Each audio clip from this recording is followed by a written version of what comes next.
सरकारी शिक्षण संस्थानों को सर्वश्रेष्ठ बनाने के लिए सरकार प्रतिबद्ध, बोले चंद्र कुमार। कृषि एवं पशुपालन मंत्री प्रोफेसर चंद्र कुमार ने राजकीय वरिष्ठ माध्यमिक विद्यालय घाट जरोड के वार्षिक पुरस्कार वितरण समारोह में मेधावी विद्यार्थियों को सम्मानित किया। उन्होंने कहा कि प्रदेश सरकार सरकारी शिक्षण संस्थानों को आधुनिक सुविधाओं से सुसज्जित कर गुणवत्तापूर्ण शिक्षा प्रदान करने के लिए प्रतिबद्ध है।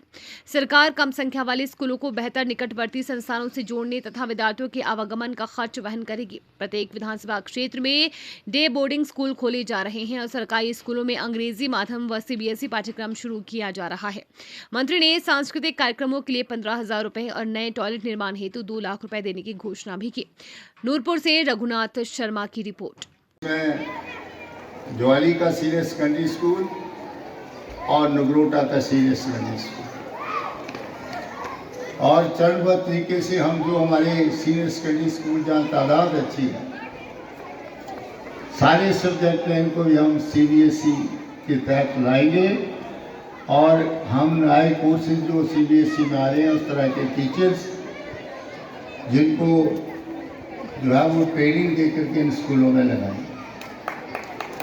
और हम एक और बहुत बढ़िया school Rajiv Gandhi day boarding school Jawali में खोलने जा रहे हैं, जो कि एक मॉडर्न स्कूल होगा जिसमें कंपटीशन से बच्चे जो हैं स्कूल में जाएंगे। हम शिक्षा के स्तर को जो है वो अच्छा बनाना चाहते हैं कि बहुत सी माताएं बहनें यहाँ बैठी हैं और कई ऐसे हैं जो जहाँ नहीं आए हैं, जिनके बहुत से बच्चे प्राइवेट स्कूलों में जाते हैं। हमारे पास सबसे अच्छा स्टाफ है हमारे स्कूलों में। हमारे वक्त में तो साइंस का मास्टर नहीं होता था, हिसाब बढ़ाने वाला मास्टर नहीं होता था। आज तो आपके स्कूल में लेक्चर्स हैं, फिजिक्स पढ़ाने वाले हैं, केमिस्ट्री है, बॉटनी है, जूलॉजी है, कॉमर्स है। आपके स्कूलों में कमी नहीं है। इसलिए आपको जो है वो हमारे जो टीचर हैं उनके ऊपर भी विश्वास करना पड़ेगा और बच्चों को भी अपने टीचरों के ऊपर विश्वास करना पड़ेगा। प्राइवेट स्कूलों में कोई ज़्यादा अच्छी पढ़ाई नहीं होती है जो आपके दिल में एक वहम है। इसलिए मेरी भी यहाँ के अध्यापकों से निवेदन है कि आप नज़दीक रहने वाले हैं, 1 घंटा क्लास आप पहले लीजिए और छुट्टी के बाद 1 घंटा क्लास और लीजिए। जो कमज़ोर बच्चे हैं उनको थोड़ी गाइडेंस दीजिए। ये नहीं है कि साल के बाद सारे सब डिविजनल हॉस्पिटल हैं उनमें अच्छे डॉक्टर लगाए गए जो वेल क्वालिफाइड हैं। अब इस वक्त ज्वाली में हमने 6-7 डॉक्टर्स लगाए हैं और वो डॉक्टर जो है वो आपकी सेवा दे रहे हैं। हमने एक मेडिसिन की डॉक्टर लगाई है, वो एमडी करके आई है। एक गानी की डॉक्टर लगाई है, वो भी एमडी करके आई है। एक हमने जो है वो सर्जरी का डॉक्टर लगाया जो एमएस करके आया। एक हमने ऑर्थो का डॉक्टर लगाया, वो भी एमएस करके आया। एक बेहोश करने वाला डॉक्टर एनेस्थीसिया का, वो हमने लगाया। एक बच्चों का एमडी करके आया, पेडियाट्रिक्स का डॉक्टर, वो हमने लगाया। आज 7 डॉक्टर जो है वो आपको एक ही छत के नीचे जो है वो ज्वाली के हॉस्पिटल में है। अभी आपको दूर दराज जाने की, किसी प्राइवेट हॉस्पिटल में जाने की जरूरत नहीं, पठानकोट भागने की जरूरत नहीं है। अपना दवा दारू लेने के लिए आप जाइए, वहाँ पर हर एक किस्म की सुविधा जो है वो दी जा रही है। अल्ट्रासाउंड की सुविधा वहाँ पर दी जा रही है, एक्सरे की सुविधा दी रही है। तो मैं इसलिए कहता हूँ कि हमारी सोच ये है कि हम पूरे के पूरे जो हमारे सब डिवीजन हॉस्पिटल हैं उनमें पूरे जो है वो एक्सपर्ट डॉक्टर हैं। ये हमारे मुख्यमंत्री की सोच है सुखविंदर सिंह सुखू। आप देखिए फतेहपुर में भी आपको 6-7 डॉक्टर मिल जाएंगे, नूरपुर में आपको मिल जाएंगे, ज्वाली में आपको मिल जाएंगे, देरा में आपको मिल जाएंगे। नहीं तो ये जितने हमारे पोस्ट ग्रेजुएट डॉक्टर्स थे या तो पीजीआई में मिलते थे या हमें टाटा मेडिकल कॉलेज में मिलते। आज आपके 3-4 किलोमीटर पे ऊपर सब रीजन हॉस्पिटल है, उसमें फैसिलिटी हम आप लोगों को दे रहे हैं। तो और इसलिए अगर स्वास्थ्य सेवाएं अच्छी हैं तो हमें दूर दराज के इलाके में पैसा खर्च करने नहीं जाना पड़ता। बाकी दूसरी चीजें वो तो आपको मिल ही नहीं है। अभी आपने सोचा था कि घाट रोड के स्कूल के साथ भी सड़क जाएगी, किसी ने कोई मांग पत्र तो मुझे दिया नहीं कभी। मैं तो बड़े लंबे समय तक आता मैं ले रहा। ये हमारी सोच थी। और अभी 85 करोड़ रुपए का पुल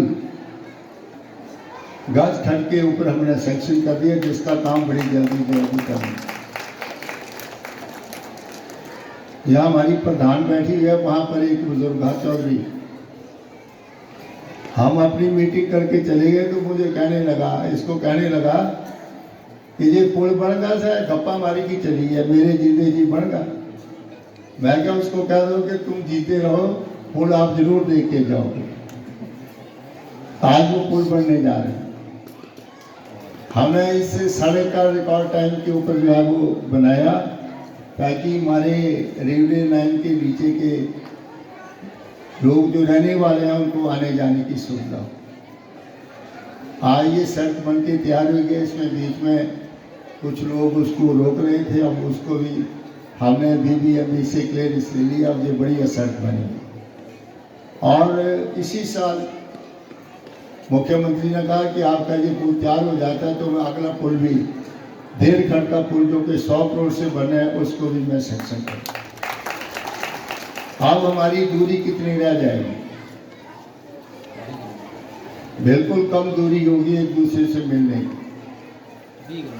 आज से 15 साल पहले जब मैं पानी का वजीर था तो हमने रेलवे के पास पैसे जमा करवाए थे कि हमें क्रॉसिंग दीजिए। कितनी सरकारें चली गई। जो पिछली सरकार थी उसमें आपके इस ग्वालियर क्षेत्र में, जिसको आप ज्वाली कहते हैं, इसके 4 इंजन थे। एक इंजन दिल्ली बैठा हुआ था, एक इंजन जो था वो शिमला में था जयराम,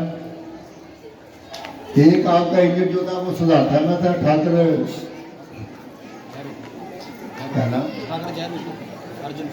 अर्जुन सिंह, और एक महान पुरुष आया हुआ है आपके पास, वो नगरोटा सूर्या बैठा, वो भी चौथा इंजन था, दानी सज्जन।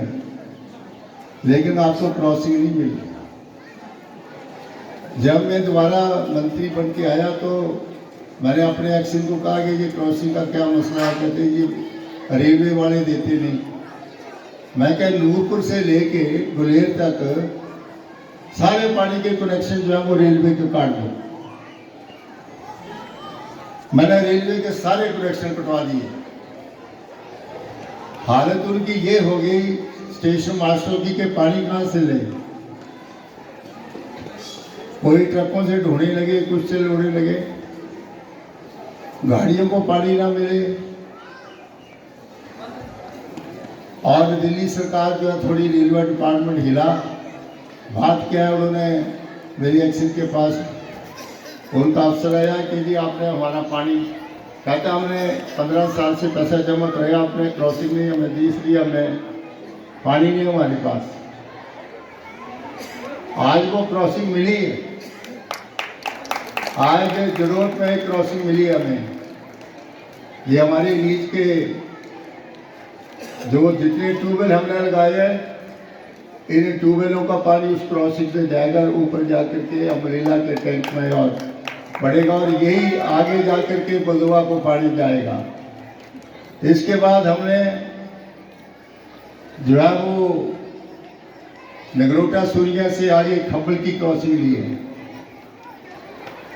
और इसी तरह से नगरोटा सूरिया की क्रॉसिंग ली है, इसी तरह से आगे जाके बरियाल की क्रॉसिंग ली है।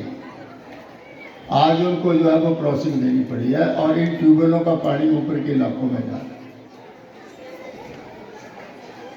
जब मैंने पहला ट्यूबवेल लगाया तो मैं जोड़ पाया हुआ था एक जग में। मैं खुद इस विभाग का, मैंने अपने ट्यूबवेल को देखने गया तो वो भागे हुए इसे छोड़ के। मैं क्या, क्यों? कहते जी यहाँ तो पानी नहीं है, ये मिट्टी आ रही है। मैं क्या, अच्छा। मैंने अपने एससी को बुलाया ऊना से, मैं क्या आओ जरा।